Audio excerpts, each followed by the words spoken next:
Hang on, I'll tell you after the song plays. How's that for making the song? Keeps going in and out. Yeah. Well, that's It's like real sex. Oh, that's the next one. Finally made a playlist of all of our intro songs. But what's up, everybody? The Entertainment Podcast 125. Another special guest today. We got Billy Andres, the hometown kid, a.k.a. Willie Whiteclaw, a.k.a. the Big Stank Ranch, a.k.a. G-Baby in my book. Yep. What is up, Billy? Another day. I'm very, very honored to be on the podcast, my guys. Dude, Appreciate you having me. It's been a long time coming. I mean, shit, we've been friends for years, and like I said, we've had Chase on, we've had Blake on, like all these dudes. It was only a matter of time before we got you on. I've been sitting over here just letting the anger fuel me. It's like, oh, they got this list before. So Like, where does that put me on the ladder? Yeah. Which You one? put me in, coach. Yeah, right. Yeah, we just know you're super busy, and no better time than the quarantine. Absolutely. As we said before we hit record, I am bored and alone, and so thanks for giving me something to do. Yeah. If there's any OnlyFans listeners out there, drop your links to Billy here. Hit me. Hit him with them. Hit me. I got that stim check. What's that handle on Twitter? At Big Stinky STINKY Ranch. Amazing. Just Come absolutely amazing. Come and see me. But yeah, so before we were recording, we were talking about your tweet after you got your stimulus check. You tweeted out, what was it? Hit me with those OnlyFans links or something? Yeah. So like a month when they first cleared the $1,200, and we knew like that was what was getting passed. Sent out a tweet and said that $1,200 is going straight to OnlyFans and band tees. And the second that it hit, I asked for links, and nobody provided any. I need to be steered in a direction before I dive headfirst into OnlyFans, because I'm not quite on that level yet. I'm pretty sure they have their own Twitter page. You could just go to it and like scroll through the list of whoever they're posting. I don't know. Just hit them up. Ask them for suggestions. Well, every time I see like anybody who's on OnlyFans pops into my feed, it's always someone who kind of scares me. And then I look at the replies, and then I get really terrified because everybody in that thread is a garbage person. I shouldn't say that. No. You're right. Everybody, if you've never done it, I urge you to go to any OnlyFans account and just look at one picture that they've posted and go to the replies to it and just read them. It is some of the most absurd shit. Like these dudes are outrageous, and I feel like a piece of shit having to be associated to them at all. That's how I feel about white people. Yeah. White guilt every day. Literally, I wake up every day and I say, damn it. It's out of my control. Some garbage people for sure. Yeah, dude. They're all the same people too that you see on like political threads. Yeah. So like there's one tweet that's like, let's open back up the economy, I gotta work. And then it's like, ooh, baby. Oh, show me some of that. It's like Roger 69 420 23. You need to go take care of your kids. Just the generic Twitter name. Let Twitter make it for them. It's the same AV for every single person too. Just the up close fucking like cropped face, just selfie. Yeah, always. Oakley's on, you know the drill. The backwards the hat. Oakley gas cans. No, the M frames. The M frames. If you wear those in public, not on a baseball field, you're just asking to be made fun of. Right. Your PC principal. Oh my god. So how's your quarantine been going then, Bill? Besides being lonely, are you keeping busy? Yeah, I'm half doing a lot of things. I bought a bass a couple years ago. Probably about a year and a half ago. So I picked that back up, and just before the quarantine, actually, my good friend who lives 2 houses down, I actually moved into his room. He was giving me lessons, like once or twice a week. He lives so close, he just pop by, we'd hang out, have some drinks, and give me a little lesson. But obviously with the quarantine, instead of just like doing it over Zoom as we are now, like it just both became like, I guess like we're just not gonna do that. So I learned like 3 songs on bass, and that's about it. What songs? I learned Fishing for Fishies, if you know King Gizzard and the Lizard Wizard. What? What's a Sounds like a Gizzard track and the off of a Lizard? Workaholics album. All right, so this entire episode is now going to be a King Gizzard and the Lizard Wizard podcast episode, because they're a badass Aussie psych rock band. Highly recommend psych them. rock. Yeah, I'll link you. I mean, think Tame Impala, but I'm talking like original Tame Impala. I'm talking like Lonerism, Inner Speaker, Really quick, Billy. Ty, you definitely don't remember, but Nick Martin's bachelor party. You're right, I don't remember. I was playing, it's like I don't even know how to. You're doing a good job of explaining it, Billy. But Ty, we definitely listen to them. Josh Martin likes them a lot. Oh. Okay. Yeah, I mean they're insane people. They have like 15 albums and they've only been around for like 8 years. They released like 7 in 1 year. They're pretty much the currency of psych rock. Would it be wrong of me to say like Passion Pit or something? I can certain stuff, because they're really diverse. Like they just released like a thrash metal album, which I'm not like a super metal guy, obviously, but like then they also have just regular indie rock, and then they have just straight psych rock, and then like pop. They try to switch it up pretty much every project. So there's definitely some stuff that I could see overlapping with that, totally, where it's just like smooth, easy listening. Yeah. But yeah, so. Okay, speaking of the heavy rock, you like the tweet I put out today. I was listening to Avenged Sevenfold today. That shit rocks. Bro, yeah. There's there's some days where I literally am listening to Avenged Sevenfold, Atreyu. Yeah. I've been listening to a lot of Coheed and Cambria. Dude, yeah, there's some days where I'm like, I don't know why, but it's like I don't have Rock Band, so I just get to listen to the music. Now's as good a time as any to listen to that type of stuff too. But especially why I favorited that tweet, my roommate Carter, who I was telling you before we started, who's the drummer, really likes metal and proggy, think Rush and stuff like that kind of sound. Neil Peart.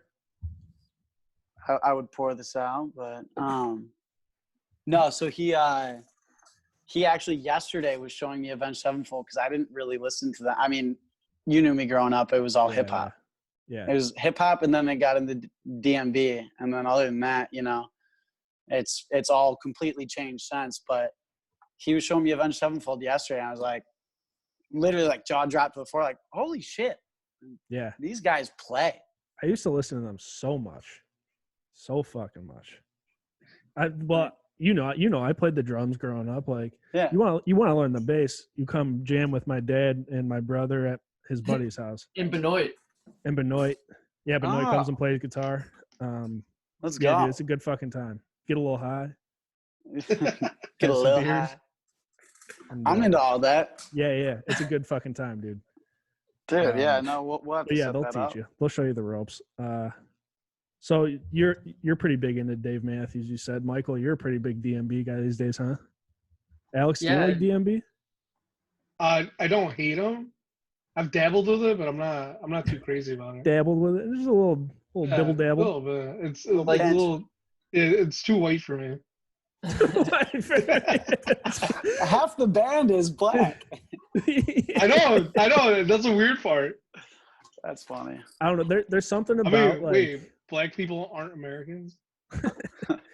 There's something about like music like Dave Matthews where there's a lot of like horns and brass instruments like that. Like I've been listening lately to a lot of Blues Traveler and who else? Fucking Bob Seger, shit like Yeah. that. Just like Yeah. That's just all like smooth rock. You yeah, know, like I love the easy- brass. Like fucking Dave Matthews gets the saxes going. Oh, that Totally. shit. Yeah. What? Once you start jamming that fiddle, I'm a huge fan of that Mhm. folk music. Like I love Trampled by Turtles. They're one of my favorite. Where you just give me the strings and just fucking jam. They're so sick. It's like smooth is a very good word. It's just easy going. It's upbeat. It's all kind of rooted in jazz, like, you know, especially where the brass comes from. It's got that element of improvisation without the band itself really improvising. So it's just like good songs with crazy musicians adding to it. But funny enough, you bring up the fiddle. Are you like aware of the fallout with the violin player, Boyd Tinsley? Yeah, I actually went to his show. I saw him the past 2 years in the city. Northerly. What's the fucking and Boyd didn't play at the last show that we went to, and we were like, what happened? And there was as far as I'm concerned, there was some allegations part of the Me Too movement, and that's why he was not there for the show. Yeah, but Tim Reynolds was. So Tim Reynolds is pretty sick. Tim is one of the greatest just guitarists ever. And that was the first show that I saw was just Dave and Tim, and then the second show was DMB featuring Tim because no Boyd. Right. Yeah, he was apparently creeping on some like young dudes, like that were like interns. Yeah, which does that make it less bad? You want my honest No, opinion? man, it's still part of the Me Too movement. No. You want my honest opinion? Yeah, it makes it way different. You think it makes it? I think it makes it even worse. How so? Is he a gay man? Like, is he gay? Well, that's the thing. Like, I'm not gay, dude. Yeah, is that like a Kevin Spacey 12-year-old boys? No, like is that a Kevin Spacey thing? Like for real? Yeah. And how young are we talking? Like, No, it's like Topher. Workaholics. I think they were like, Bieber Hole 69. I think they were like 16, 17. Like they weren't like, you know, chill, but either way, it's obviously horribly fucked up. And I don't know, I didn't look much into them. Obviously, it used to be one of my favorite bands ever. And I was just like, what is going on? But I was just kind of like, whatever that is wrong and bye-bye. You know, like you're now off the radar. Yeah. Huh. Here's this. I don't want to get into this topic, but I can't. Sounds like we're about to get into this topic. No. I can't forget does this. Make Ty gay? If you know, so it's like, oh, they're the boy. Let's say the guys were, 16 years old. That's under 18. You know, like they didn't know better. They didn't have, they didn't have any control or like. I just lost it. Here's the thing though, dude. Like it's like if it was like a consensual thing at 16, like imagine you when you were 16, like you knew what the fuck you were doing. Right. Like I mean, well, that's not true. I'm 25, almost 26, and I still don't know what I'm doing. Yeah, well, yeah. That's just like in life in general. I knew what I was doing.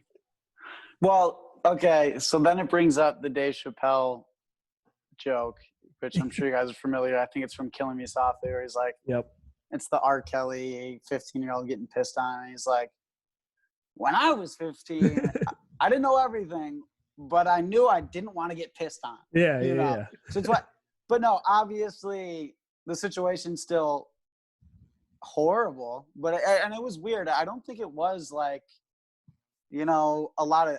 I think it was like without contact. Like kind of Louis C.K. style, where he was doing things in front of them. Which again, way less worse. But still in weird. The grand scheme, but still weird. See, it's still not it's like normal. less, like you say, less worse. It's like I know and I get and agree with you saying less worse, but it's also like, I don't know, man. That could be like way more worse. Like, what the fuck are you doing? Right. Here's a question for a hypothetical. Feel free to not answer this, but would you rather? Yes, I think you're gay. Would you rather have some dude whip it out and crank it in front of you, or would you rather him try to stick it inside of you? I'd rather him try to stick it inside of me so I can pop him in the fucking mouth. I'd probably I shove was him in the gonna say, mouth one way or the other. I think either way, I'm fucking fighting someone. Yeah. Probably. I'm not. Not if his pants are down. I'm not built. I'm not built to fight. So if I have a weapon on me, then I want him to whip it out. So then I have reason to whoop his ass. But if I'm just straight fisticuffs, I'm probably gonna lose the fight. So I'm probably in just that gonna case, jump out the window. I'm just sprinting to the exit. We all know that Billy keeps that thing on him. Keep that motherfucking thing on me. Keep that motherfucking thing on you. So you grew up listening to hip hop? Is that what you got started in music? That was the first thing that I discovered is mine. You know, like my dad is crazy about Bruce Springsteen. Mom was big into, yeah, and obviously legend. My mom was big into more funky stuff, surprisingly. The whitest mom in the world was big into Michael Jackson, Earth, Wind, and Fire. But then also, you know, like Counting Crows, classic 90s rock, Goo Goo Dolls, stuff like that, whatever. And I will die on this hill. Nobody is more important to me than Ludacris. Oh, There's a lot to unpack there. dude, my girlfriend's the same way. She's a diehard, and it blows my mind. But not. I don't hate it, because I will say he is so lyrically gifted in the way he spits, and if you listen to songs, it's like I'd say only him and Outkast are the only two that can ever make songs like that. Yeah. And it bangs, dude. Like, no, I don't think any other rapper can say the shit he does, the way he says it, like the things he says. Like, dude, it like fits him so well. Like you said, it's the way he says it. He's on par, and he's not the greatest lyricist. He's not even close to being the greatest lyricist. There's like 10,000 pages of people that bar for bar are more, you know, equipped. But it's the energy and the charisma on the mic. Like, you hear a song and you know it's Ludacris. You know, Yeah. It's in your face. It is obnoxious, but it's also like satirical. It's almost like if Grand Theft Auto became a rap artist in itself. You know, like it's fun. I like that comparison. It was Roll Out, the music video to Roll Out that changed my life, and suddenly I was like, I don't remember that music video, but you say Ludacris, all I think of is like an early 90s Miata and an afro. Yeah. So, dude, I always think of him in like those videos with like the big ass shoes, and like he's got the dog with the big head and everything. Yeah. Well, I think I Roll Out, referenced Fast and Furious. I was gonna say, so are you a bigger fan of his music or his acting career? He's got range, bro. He's all over the place. Yeah. Come on. Come on now. Jamie Foxx ain't got shit on him, okay? Donald Glover, who?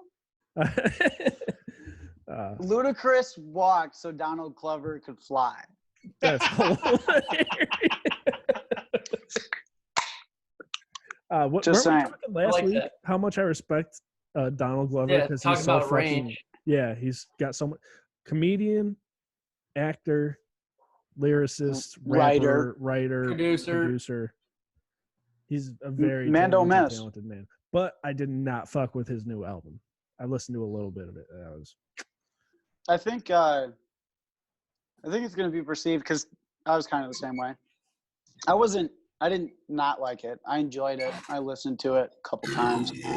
Couple songs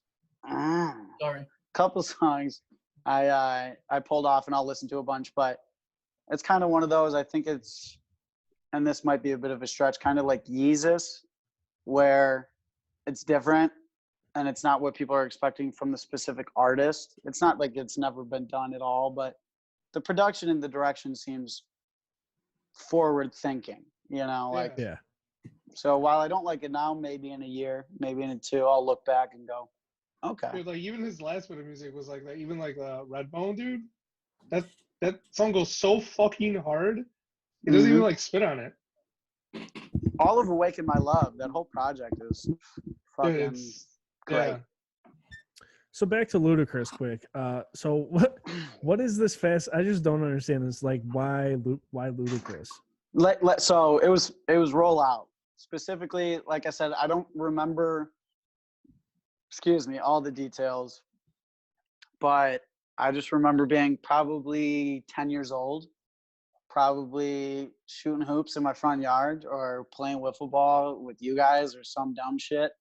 And the next thing I know, I'm watching MTV Jams or whatever, and Rollout came on. And I just remember in whatever capacity it was, wherever it was, whenever, I don't remember all the details, but watching that video for the first time, and I was like, I've never heard shit like that before. That is what I want to listen to more of. And the next thing you know, it turns into the Jeezys, Southern hip hop, really. Jeezys, Outkast, Big Crits now, whatever. Your Dude, love Big Ludacris. Crit. Your Love Big Ludacris Crit. is my Nelly. That was Nelly for me. Dude, I fuck with Nelly hard. Nelly Big is time. what got me into rap and hip hop music. 100%. Yeah, he bridges the gap too, because it's kind of R&B Yeah. mixed with hip Yeah. hop. Because mine was Snoop Dogg and Nelly, actually. I remember my uncle brought me a CD that was like Eminem, Snoop Dogg, and Nelly on it. And I was like, what is this? I also grew up on Limp Bizkit. A Yeah. lot of Limp Bizkit. Yeah. You were such a Limp Bizkit baby. I don't mean that as a compliment. I know you don't. That's the best part about it. You look like you wear cargo shorts. Yeah, that zip off at the knee in the shorts. What you know about those? Yeah, but yours aren't actually pockets; they're just sewn on. Yeah, right. It's all for the glam. And they're camo, of course. If they weren't That's camo, so what were we wild doing? that you guys and all these different people that you like got into rap and like that's what you guys started listening to. Because I'm like, I've got a tiny brain. My memory's not that great, but like the first rapper I started listening to was Weezy. And that's the last rapper. Like that's not the last, but that's that's my guy. Right. Just I'm one with and you, done. Billy. I won't sit here and bet my mom's house that I think he's the greatest rapper of all time. He's my greatest rapper of all Right. time. I think should be mentioned in people's fucking, I don't know, at least top 20. Right. But and I'll always defend him, if people don't like him, because I'm like, you just have to listen to the right things. Yeah. But yeah, it's just wild. Like you guys, all these different lanes, all these different people, and I'm literally can't think of anyone else. Totally. Maybe the Joker. Oh, Holy horse? shit. Until this moment, I'd forgotten about the Joker. Those freestyle. Oh my God. It's all coming back to me too. I bought a 20-pack of Trojans on my last trip to the store. I did a show that night and had to go the next day to buy more. By more. Oh. My name is Joker, habitual smoker. I burned so many trees, I got splinters in the toaster. What? Bro, the Joker was like Soulja Boy before Soulja Boy. Oh my gosh. Except, well, yeah, you're right. Right? Totally. I'll agree. The Joker was pretty nasty. We do it for fun. Part 1, part 2, part 3, part 4. That's it. Everything else, forget about it. I wonder what he's up to. What's the Joker doing? What do you think? He's probably working at Enterprise or something. Because he's not making music anymore, is he? Yeah, It It was knows? THA, right? Maybe Yeah, I he's was gonna say he's either in jail or he's like a bank teller. I was like, I haven't really heard anything from him since he had that song called like Dead Horse or whatever, where he like apologized to like to Tech Nine and fuck. what's his name, Hobson, Yeah. because he like dissed him. That's another group that I grew up on in the rap world, Tech Nine, dude. Dude, I used to still listen to a listen to lot Tech of Nine. Tech Nine. It's crazy. I used to solely, I mean, like I said, Ludacris, and again, nowhere even near probably my top 30 MCs, 50 even, when it comes to just bar for bar. But the impact he had on me is so tremendous. That's why, I will. Weirdly, there's people that I actually like their discographies immensely more than I like Ludacris's even. And Well, yet, when it comes to him, I'll defend him harder than anybody else. It's weird. It's like some innate thing that has been instilled in me. Well, Yeah. I was gonna say, like, I don't think you should feel bad about Ludacris because I feel Ludacris was one of those like Southern hip hop artists that like paved the way in a way that like his songs were so like monumental, and even he still puts out great stuff like Ludaversal. Yeah, Like, dude, that Universal was. dude, that intro song goes so fucking hard. Thank you. That whole album, and like Call Your Bluff, Come and See Me. It's actually like, oh, this man's just doing it 15 years after. Like the general population forgot after he was releasing number one after number one after number one. People forget him, T.I., and Lil Wayne. Dude, yeah, T.I. was huge at one point too. Oh, Bankhead by T.I. is always a banger. Oh yeah, 24s. Yeah. Yo, these two guys, Billy, know that I'm not a huge fan of Eminem, but I would say one of my all-time favorite songs is Touchdown. T.I. and Eminem. Wow. It's one of those duos you always want them, especially at the time that they came together. It's like meeting of immortal, like they're not even on our plane of existence. And they really shouldn't work, yet they do so well because they're just so good at their craft. But yeah, like all those super, and then like you think of Forever, Lil Wayne, Kanye, Eminem, like Drake. What? Dude, what a lineup! Are you a big Drake fan, Billy? I forgot. I respect that, man. That's how I am about Eminem. That's my response to Eminem, Billy. Yeah. You respect the shit out of him, and he's undeniably great and smart and good at what he does. But even Eminem, like he's 12 years sober. Sorry, I think I just saw like today or yesterday. He's 12 years sober. Yeah. And 12 years ago was about the time he made his best music. I'll drink to that. I almost quoted that tweet saying, "Yeah, it's been 12 years since he's put anything good out." Yeah. Yeah. That's low hanging fruit for you, Mike. Yeah, I couldn't do it. I mean, hey, you know what, dude? If Wayne one day stops doing all that codeine and smoking, then he'll probably start making music everybody hates. Wheezy? Yeah, if he ever stops with the drugs. Yeah, rule number 1. Don't stop doing your daily routine. Don't stop with the codeine, Brad. Well, it didn't work out for Macklemore. Have you never heard that one song? I thought you were going to say Mac Miller. I was like, yeah, it didn't work out for him. Well, him either, but R.I.P. that was low-hanging fruit. I'll show you some low-hanging something if you don't fucking watch it. Hanging low? Yeah. Dude, I'm going to have to reach for that. It's going to be – you know what was that a Me Too reference? I don't know. Did I just hear you say reach around? Rusty trombone. Yeah. So so you're not a huge Drake fan, is what I'm. No, not like so. All right, my sister growing up, Kylie, you guys know Kylie, big Degrassi girl. So I knew Drake as Jimmy. Like I was, this is back in the day where we had to fight for TV time, and the older sibling won because she was crazy. She always did. Yeah, and it was all. What was that? No, I was just I was thinking Ty and Tappy have never gone through that, where you and I we got an older sister. It's a power struggle. Got an older brother. See, I was top dog in my house. Not really, because me and my brother were into totally different shit. Yeah, he was into girls. You weren't. Kelly's a girl, and I was a guy.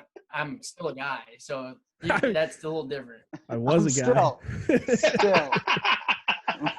Still as of today. I wasn't gonna assume what you were as of today. It could change. That's why we're friends. Yeah, I respect that. Yeah. Yeah, and but no, Degrassi. So I'd just be like, I'd see him balling it up. I was like, damn, that dude's pretty cool. Like he was actually the one character on that show. I was like, when he was on the screen, I was like, all right, I can sit through this. Like that dude's chill. How'd you feel when he got shot? I'm pretty sure I watched it like when the episode aired. Like I damn near was involved in Degrassi by that point because of my sister. It sounds like you were pretty involved in Degrassi. Dude, so listen up with Jimmy. When he got closet Degrassi fan. Closet Degrassi fan. I think I'm underestimating the importance of Degrassi on my own personal experience. Yeah, dude, it molded you and you don't even know. God damn. That's a harsh awakening to realize on this podcast. Is this why people come on here, to realize things about themselves? Because I've been trying to bury the hatchet on all new discoveries. Yeah, you're like, you know what? You're like, Unless fuck they're Bluegrass, OnlyFans it's all about account. Degrassi.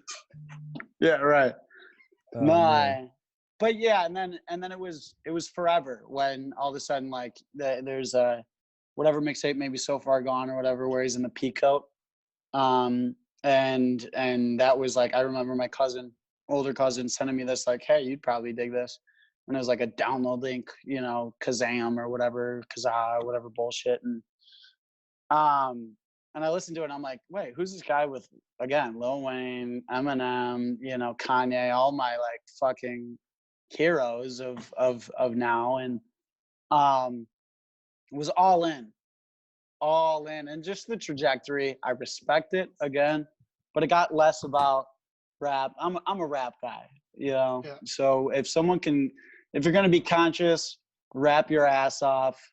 If you want to be melodic, make really beautiful music, you could go the Mac Miller route. You could go more Outkast, where you're blending both lyrics with right, exactly.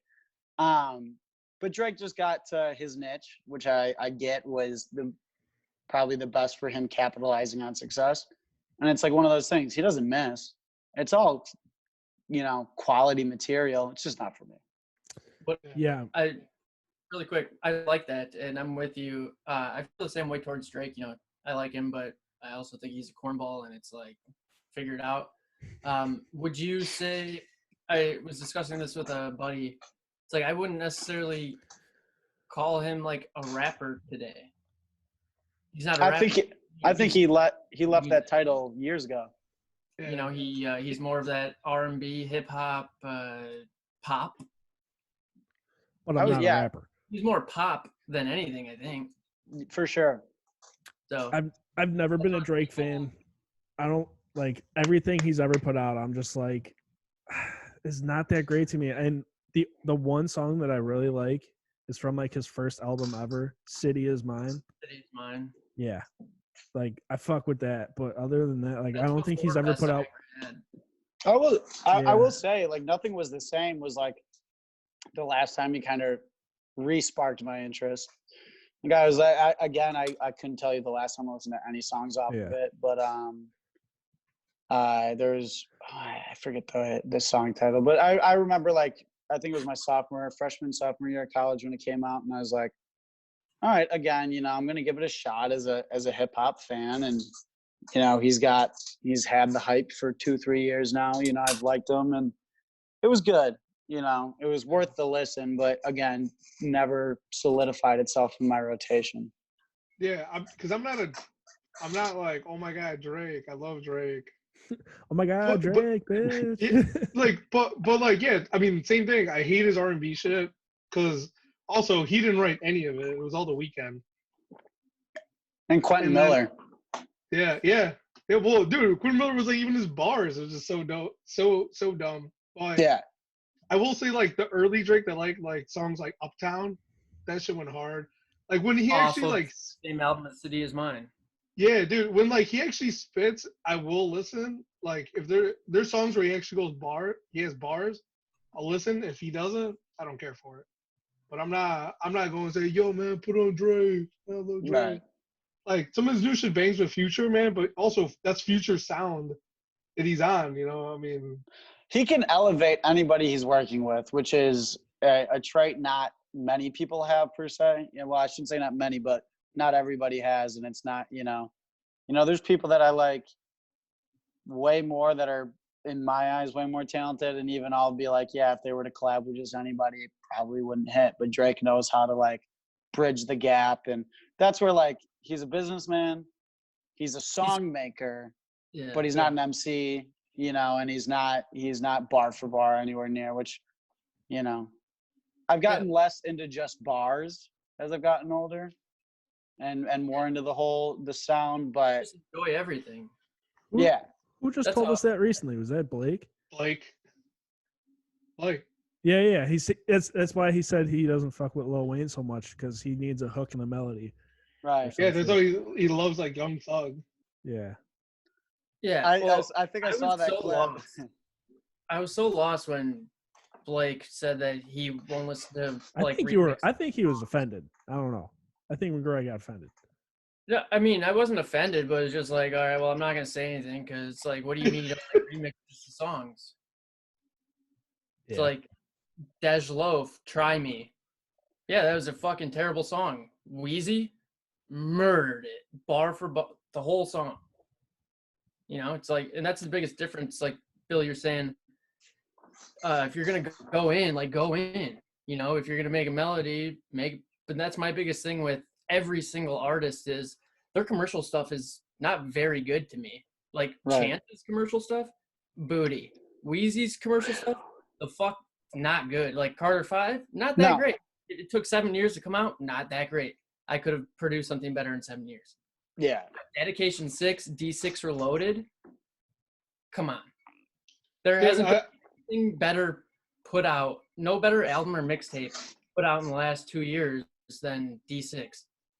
See, and I was gonna say, that's what I like about Drake when he does non-commercial shit. Like when he actually has like feud and beef, where he's like rapping against someone, and he's actually spitting bars. Like I like him in that, like that's the Drake I like to hear. When he's battling. Yeah. He with like exactly what you guys were saying. It's a lot different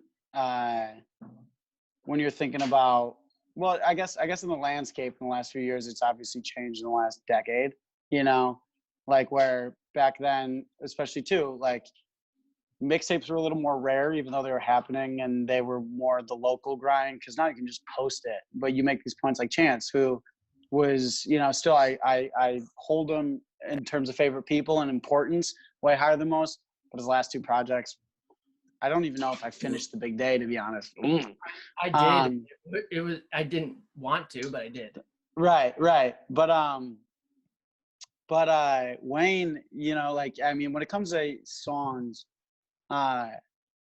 again, like I was all into the Lupes, the Andre 3000s, that, you know, whatever, people who just rap their ass off, and the songs kind of were built around the raps. But it gets to a point to me where it's like, you don't need it. If it's good enough, it can keep your attention, but it needs to not either be too long, which is ironic considering I love like jam bands like Fish and Dead and Humphrey, but or it has to have something that it revolves around, you know, or not be too preachy, because you can be like rapping your ass off, but it's just too much of like, all right, if I want a history lesson, I'll go read, you know, a Howard Zinn's People's History. You know, I'm not gonna sit here and listen to your 3-minute rap from someone who like, I don't know your credentials, you know. But it's tricky because it goes back and forth.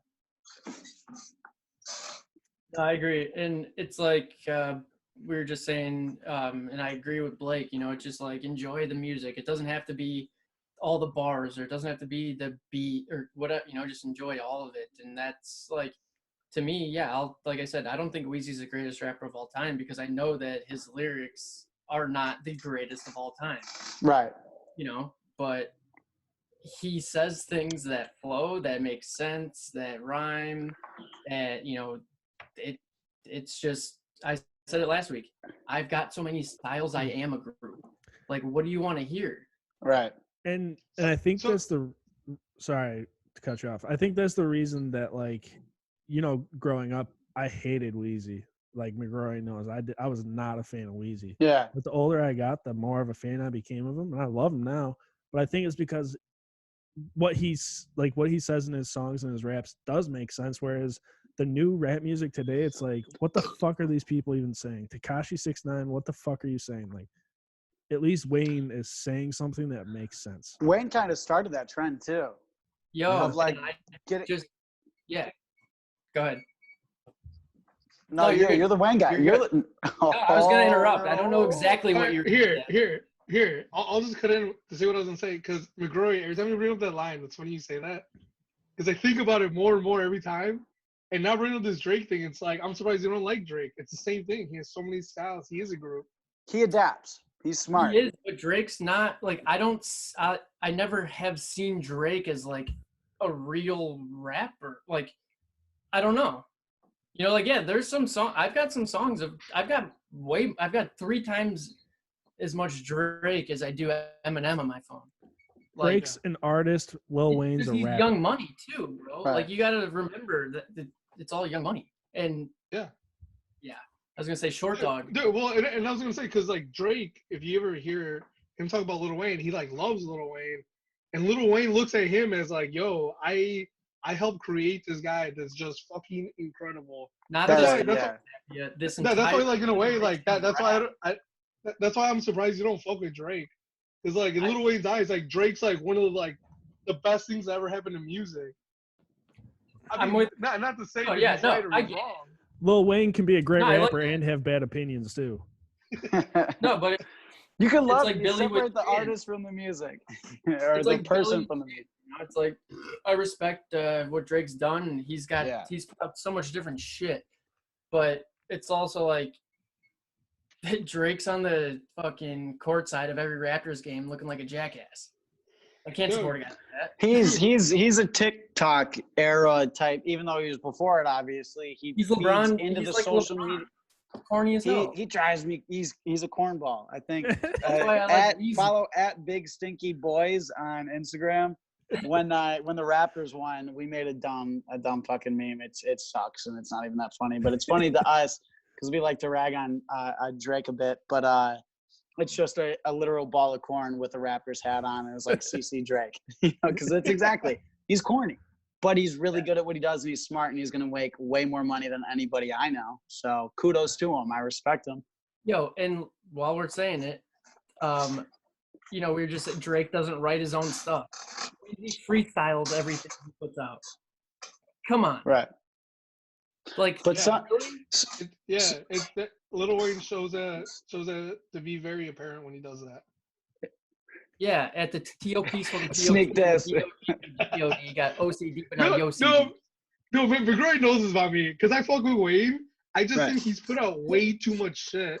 Well, Like- there's the argument of quality over quantity. I think Brett Favre threw too many interceptions. Dude, He's in the league for 25 years. Dude, and that's why I think it's like, look, Wayne does have hits. His underground shit. No, Greg he knows I does fuck with- this. His rock album was trash.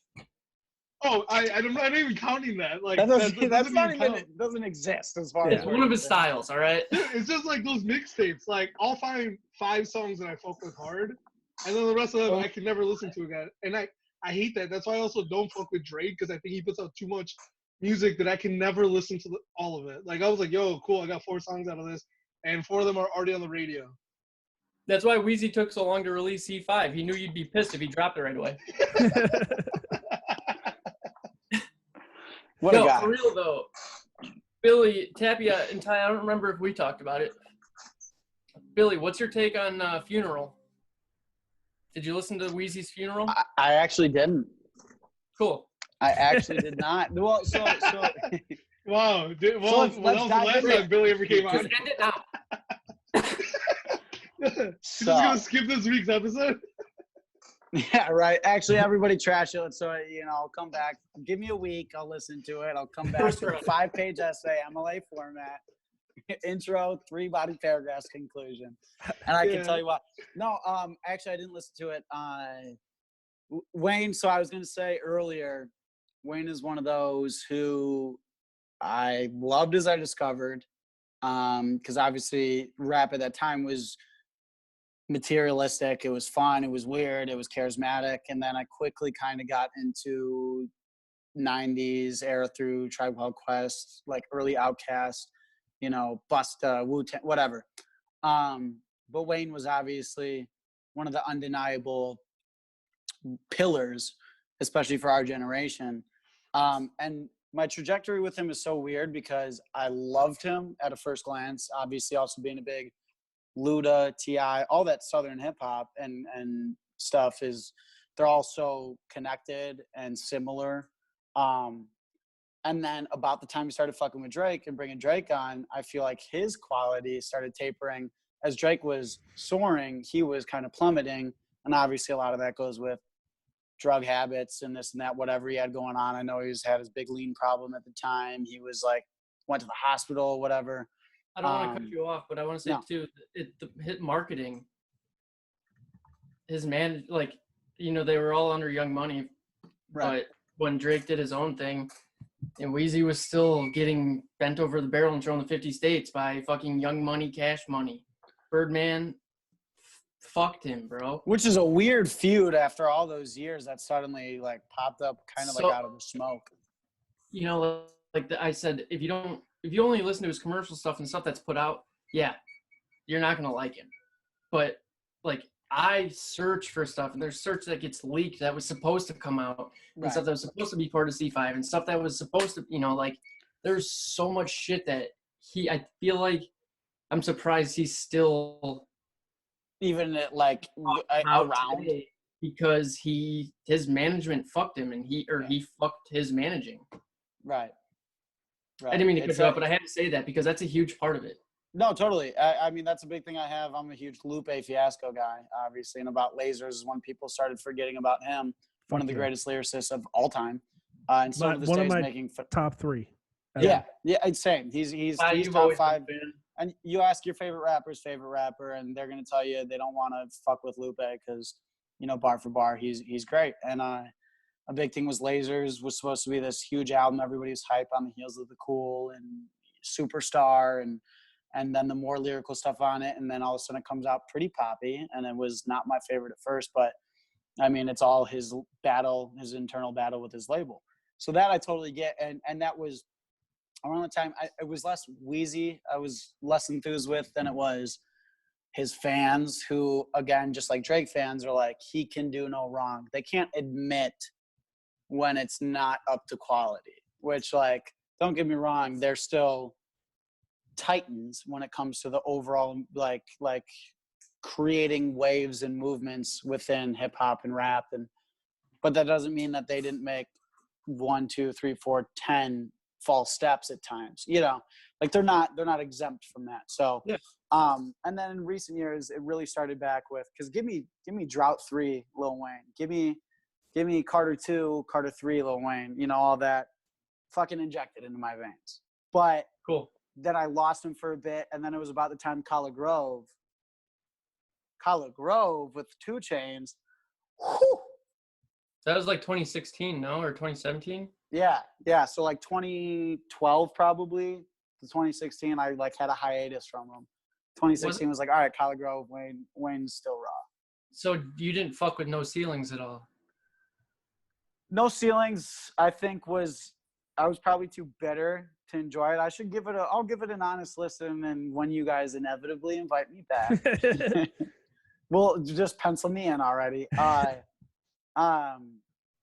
give it another honest listen because I enjoyed it. You know, it's a lot of freestyles, obviously remixes stuff. I'm a big Los guy.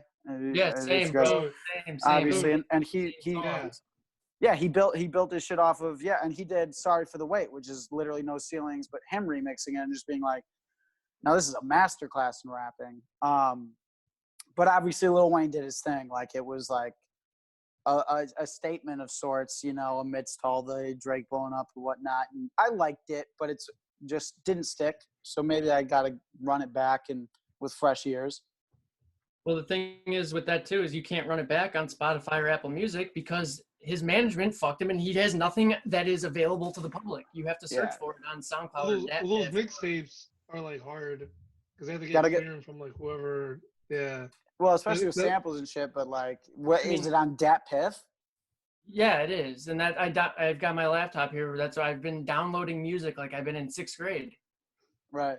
No, for real. Like it's wild, and it's like Chance. He's got 10 Day and Acid Rap. Yeah. Or not 10 Day. Acid Rap. He's got. Does he have 10 Day?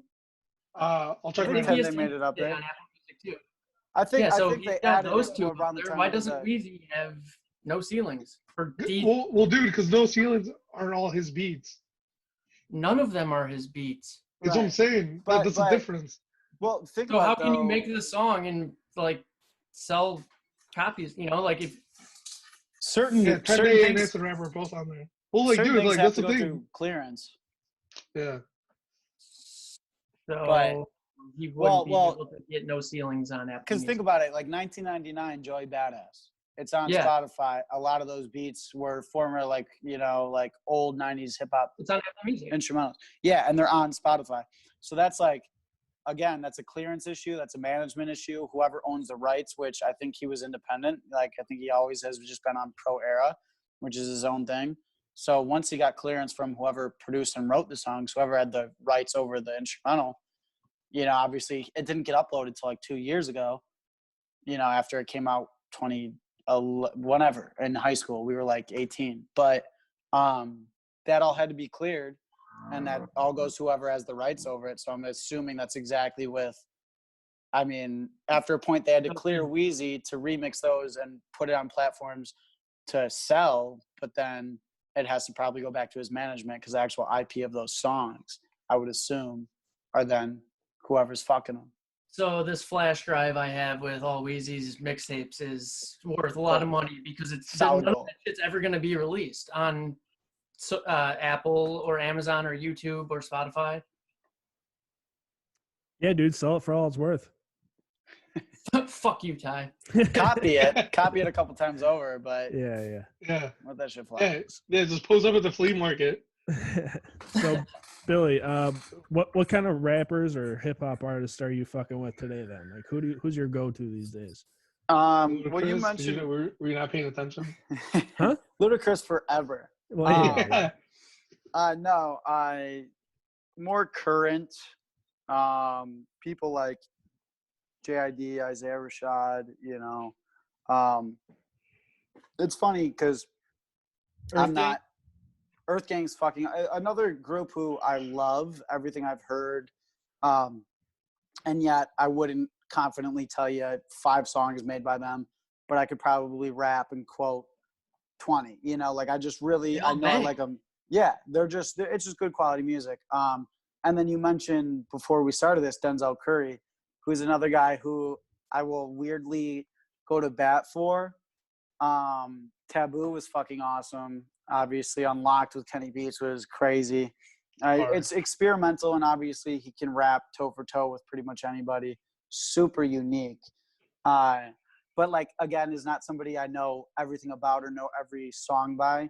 But weirdly, like, all it took was hearing one song and being like, yeah, this guy's different than the rest of his class right now. And like, as I've been a little more distanced from the current scene of hip hop, it's the people who stand out, and he's one of the biggest for sure. Is like, damn, even though I don't know the most by you, it's like everything I've heard is like, it's different, and that has to stand for something because you're actually creating new avenues for people to pursue as artists.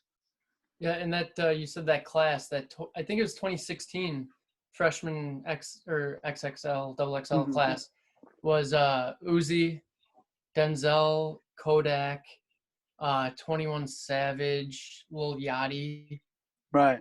Every one of those artists you just named are trash in my mind. Besides Denzel Curry. Well, I was just gonna say. And honestly, sorry, Billy, but like, yeah, on my playlist I have a song by Lil Yachty, and I've got a song by one of each of them. But Denzel Curry, I've got like 9. There's a difference between, again, that's kind of like the artist rapper kind of thing. Not that either of the two is better per se. But if you were to go, who would eat the other in a battle rap? Uh-oh. That's no bueno. Savage, I've heard shit where I'm like, that's dope. I get it, Even Yachty and Uzi, there's times where I'm like, I get why people dig this. I get why my little sister, better, I think, than we give credit to. Yeah. For me, myself, Sure. No, and they seem to, a lot of them, be really cool people who appreciate the art form for what it is, and that's more important to me as someone who's just like a defender of hip hop, than I am, even if it's not for me. I try to be my best understanding. It doesn't need to be for me. I mean, hip hop's not made for me, but that doesn't mean that it shouldn't be enjoyed, because the whole point of it is fucking, I listen to a song where 2 Chainz starts it with, give me a codeine salad with croutons and extra codeine or something. And it's like, I like that. If I showed my mom that, she'd want to fucking wring my neck. Bro, But you know, like, one of his songs he was on with in Funeral with Wheezy, he goes, I bought her an Acura and told her to drive it to Africa. It was like, he said it. Impossible. holy It's shit, impossible. that's baller though. Bars. He's telling her to get lost. Like, it's the subtleties, you know. Like, I thought it was a Dave Chappelle On reference. yourself, bitch. So but yeah, that. Oh no, go ahead. Finish your thought, because I have something else I was going to jump to. Yeah, I was just gonna say, it's like all those. It's, you know, I try not to. I love to go, this is the greatest of all time or one of the greatest, because, you know, I'm passionate about shit. But it all means, you know, the greatest or this or that is all in a pool of like thousands of people. It's all so subjective, and those are all guys that I don't personally listen to outside of Denzel, but they're all people who have at times piqued my interest as someone who's not necessarily in line with that current wave, which is enough for me to go, damn, okay, you are really unique, and, you know, you're doing something worthwhile. So it's cool to see the growth, the evolution. Definitely. And the evolution and whatnot, before you chime in, Ty,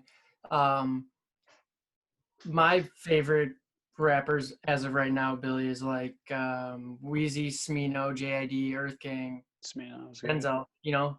Yeah. And they all are from that. They're JID's from Georgia, Earth Gang's from Georgia. They're all that southern, just upbeat, Right. just good mood. Like you said, good quality music. I said good mood music. Right. It's wild. It's like the reincarnation of what it's like the Outcast at the '96 Source Award saying the South got something to say. Yeah. It's like the reincarnation of that kind of, don't forget about us. Like, we still have been pioneers in this genre, you know. Yeah, and I got into a weird loophole for a few hours of like genius lyrics videos, and both Smino and Denzel and even YNW Melly, they shouted out Wheezy, saying like, and Smino specifically, I posted it saying like, he's like, parakeet and karate, that doesn't rhyme, but shout out Wheezy F Baby, you know, like I made it rhyme. Right. Totally. Like, and I said to my buddy earlier, because Smino, can't believe I didn't say this yet, dropped a mixtape last night on I found it on DatPiff. I didn't see it on Apple Music. But my favorite thing descriptive of Smino was Smino raps in cursive. Like I love that. He's just, we keep saying different. It's an elegance of, and obviously I went to Mizzou, so it's funny because even like Missouri people don't think of St. Louis or anything. Like, Missouri's not the South, but they are, because they also chose to rock with the Confederate flag. So kind of fuck the state as a whole. And they are in reference to Missouri. And he talks like they're from the South. Yeah, no, yeah, especially like East St. Louis side people, but Smino's one of those totally. The flow, it's very in tune with, again, Outkast and Big Boy, who I'd say rap in cursive. You know, it's that, it's Earth very. Gang said that they looked up to fucking Outkast. Like Earth Gang and Outkast are the same people. It's clear.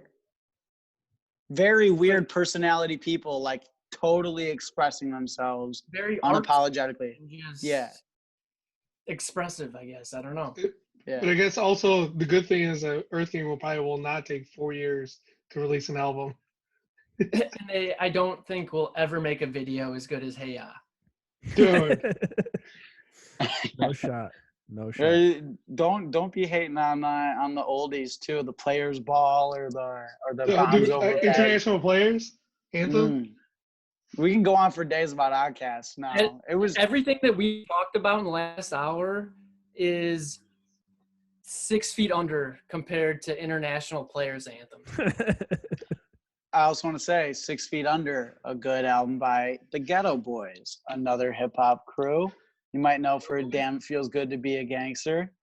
Also, I believe I might be, you know, my revisionary thoughts might be incorrect here, but I'm pretty sure they're Southern. Yeah. Ghetto Boys? Yeah, dude, Texas. Yeah, I was going to say, I think they are. Yeah, because then I was like, there's also ABN. Right. Little What's on? What were you zero. gonna say though? Before I say anything, I'm having a hard time over here taking McGrory seriously. I can't take my eyes off that fucking mustache. I just Dude, can't. I can't I stop saw it. looking at it. I saw it in person on Saturday, and it looks wicked. Oh my good fucking Dude.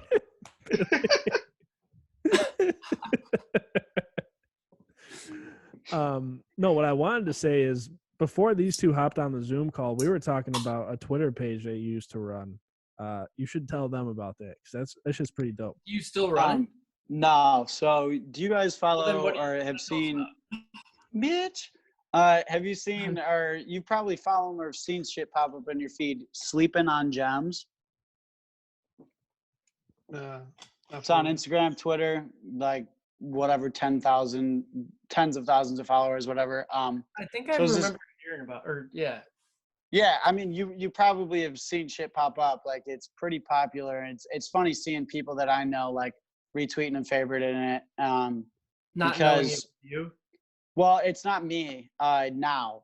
So it used to be Sleeping on it's Sleeping on Gems now. It used to be Tribe Called God. And it was this guy on Twitter. Yeah, I randomly, I I followed tweet the about first it. one. Sorry Yeah. to keep cutting you off, but I No. followed the Tribe Called God. Yeah, so it's the same guy who runs it, Mark.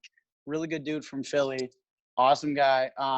Great taste in music, and it literally, obviously, we also grew up in the era where I still got friends on PlayStation that I met in 6th grade from cop, and that I still kind of keep in touch with. So it's like we're from the era where that's kind of normal. And he reached out to me one day and was like, on Twitter, I'm like, I don't know who's behind his page, but he DMs me and he's like, hey, you got a great taste. We both had already followed each other because 90% of our tweets were hip hop related. And we got to talking. He's like, I want to launch this page. And I think like we align and, you have good content, this and that. Like, let's start running it and see where it goes. So fast forward, it's like, this is like end of high school, starting in college, fast forward to like now junior year of college.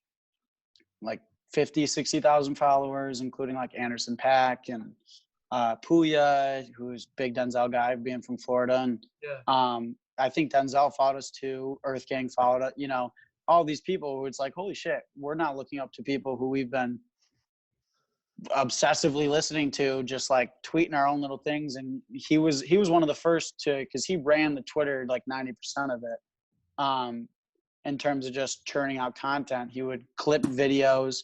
So like people weren't really clipping 30 seconds of music videos onto Twitter until he did it. He was literally one of the first. And that's why I think a lot of, yeah. And so, to the point where he literally, I think, smoked when Earth King was on tour with Mac Miller. He was in their dressing room smoking or Flatbush. I think it was Flatbush.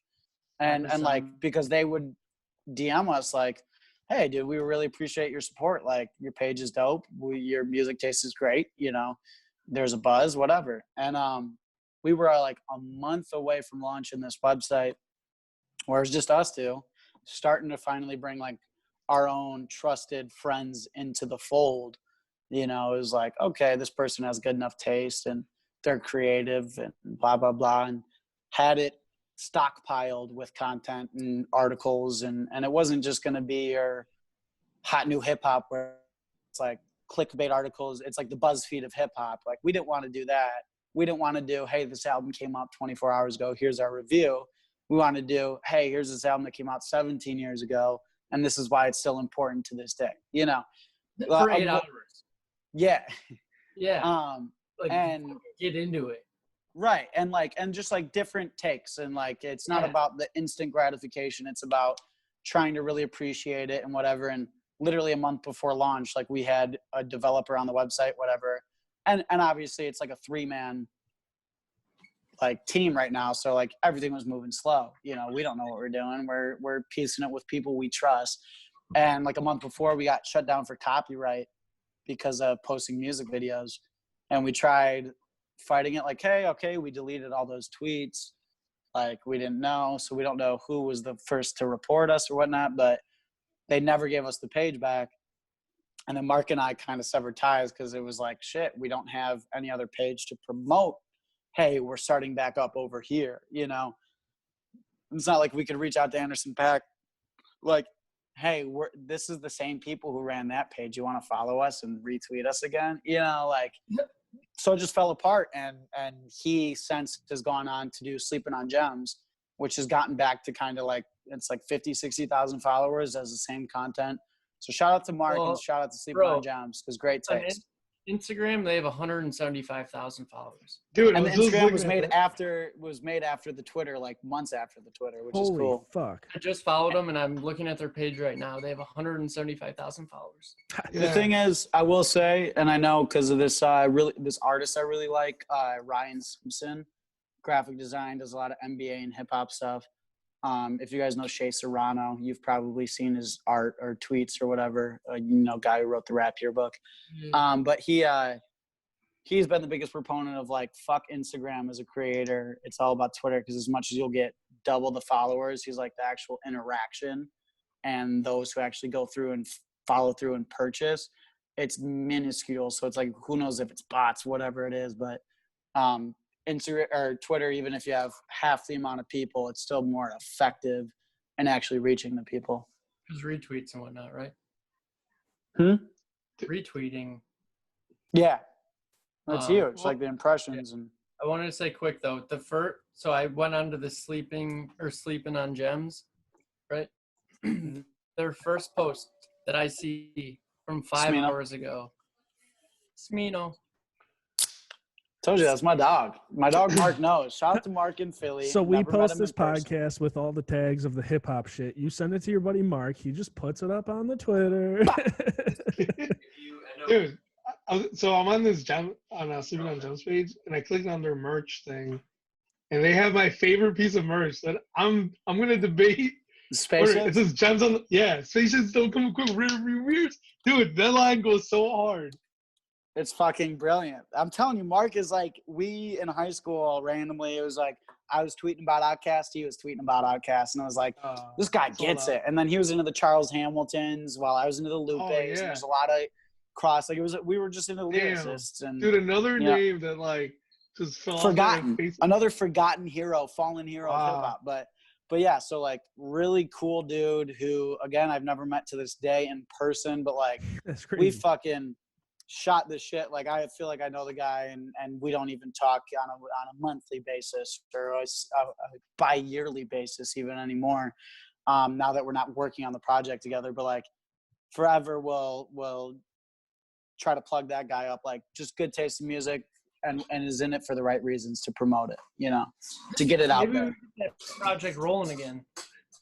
Shit, I ain't opposed. You got 3 guys to help if needed. I'll hit him up. I'll sign in his DMs. It's good dude. Fuck, what was I gonna say? I don't know. I don't live in your brain. I don't know. Sleeping on Gems though. Thank God, not a lot of space. Oh, you think he'd call into the podcast, talk some music? Yeah, I could probably get him on here. He's cool. He's a Pennsylvania dude. Oh, facts. So he probably you hit him with a comments. podcast logo. Let's get it. We could fucking have the cross. Yeah, no, he's a good dude. I'll hit him up for sure. He's a good dude. And like again, a big thing of hip hop and just like the whole culture around it is about lifting each other up. Obviously, that's what it was built upon decades ago. So, I mean, again, he's in it for the right reasons. He just wants to spread good music and have good people involved, and so I'm sure he wouldn't have an issue. I'll try linking up. Good shit. Good shit. Your magic for us, would you? Shit, yeah, dude. We got McGrory running the 4-1 Tunes page. It sounds like we should have Billy running it for us. Shit. Yeah, honestly. I could just hit him with the my fucking dog. login. Yeah. I'll just come spout some nonsense, like some literally just instigating bullshit. Well, you'll just start bashing Lil Wayne. I just like making, edits. I like making edits and, fucking around, but I don't like posting stuff. So it's like, right. Yeah, you take over. I'll send you whatever edits I make. You post your own shit in the meantime. Yeah, dude. Sam was actually telling me about that. That's awesome that you're doing that. That's something that I wanted to get back into. Oh yeah, Ty, you're kicking me out without even discussing it with me. No, Damn, no, dude. no, about your edits and saying that they're awesome. Are you kidding me, dude? He was propping you up, saying you're doing a great job. Wow. When nobody's looking, Sam's out here just trying to lift you. Sorry, I take it back. Thanks, Ty. Yeah, the fuck. You're a great guy. Yeah, the hell. Yeah, I don't gotta go that far. Yeah, I'm an okay guy. I know my worth. Middle of the road. All But right. yeah, well, I don't know if anyone had anything else, but Billy, I said short dog earlier, and you. Well, I give you a told point. you. Sam was telling me about him earlier, and I don't know him. And I know you made a graphic for him, and he hit you up about it. Like, and obviously, I like your taste, so let me know. Song "Just Want to Hit" from back in the day, Wheezy, Tyga, and Short Dog is on it. The line he said, I remember this one specifically because Facebook memory popped up from 2009. I posted, "Treat it like a car crash and hit you from the rear." And my sister commented on it saying, like, "Do you even know what the fuck he's talking about? Delete this." 2009. But that was Short Dog, which That's awesome. His name today is Fresh, or Fresh with a fucking dollar sign for the S. Yeah. But yeah, I made FRE$H. Also, shout out to Chip the Ripper.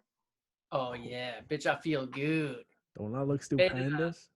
I made a Wheezy edit for a funeral, and then Short Dog messaged the 41 Tunes page and said, "Yo, make me this for my new song, Bottomless Mimosas." I was like, "Yes, sir." That's awesome. And then the first one I sent him was like literally the exact same thing as the Wheezy one. And I was like, this song is like a nice song. So I don't know, like if he wants this dark, edit.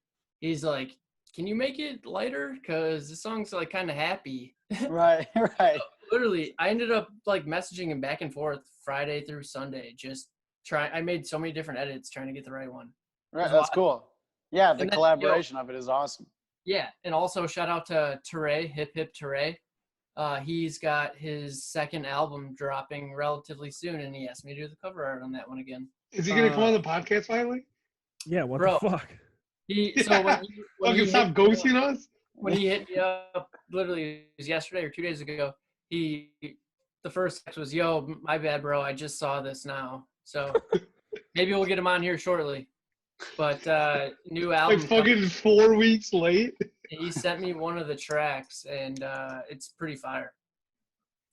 All right. Well, shit. I'll play him on the way out here. But we should wrap this up. I gotta go eat some dinner. I'm starving. And, I hear you. You guys got me drunk out here. Now I gotta go cook dinner. Yeah, right. Yeah. Same with the drunk part. I'm eating air for sleep tonight. All right, Billy. What's your Twitter again? One more time.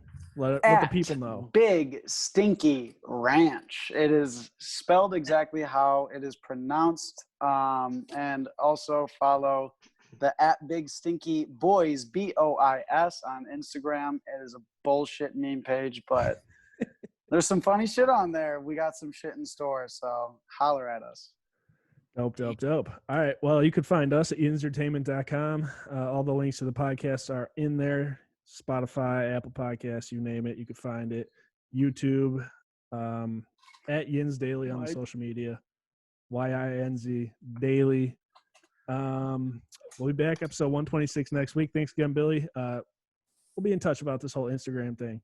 Absolutely. Thanks for having me, guys. Yeah, seriously, no worries, it's good man. to catch up. It sure Always is. a great time. I'm gonna play some Teray to play us out here. T3 RAE. Let's see. This is his latest, I think. How's that cover art, Ty? Did you do this one? I did all. Yeah. I got that new cash, yeah, baby, that new swag. We can do that if you wanna go do that. Yeah, the graffiti looking one. New class. I got that new cash, yeah, baby, that. acidity on the tray on the Trying to go by, but she wanna get it, so I let her buy, cause she independent. Time to be shy, no time to get timid, or you down to ride, you in it to win it. And I let her ride, so she wanna finish, and I tell her bye. See her. All right, we're out of here. Peace. And